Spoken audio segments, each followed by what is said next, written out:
దేవుని ఇల్లు అని దేవుని మందిరాన్ని గురించి బైబిల్ చెప్తుంది. దేవుని ఇల్లు అని. యేసు ప్రభు కూడా ఒక రోజున నా దేవుని ఇంటిని, దేవుని మందిరాన్ని మీరు దొంగల గుహగా మారుస్తున్నారా అని కోపపడినట్టుగా రాసింది బైబిల్లో. ఆయనకి బాధ కలిగింది.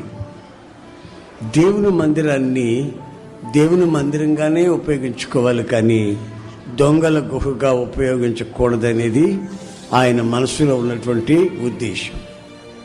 ఆ ఆసక్తి, ఆ దైవికమైన ఆసక్తి ఆయన్ని భక్షిస్తూ ఉందట. మొట్టమొదట బైబిల్లో దేవుని మందిరము అనే మాట మనం ఎక్కడ చూస్తామంటే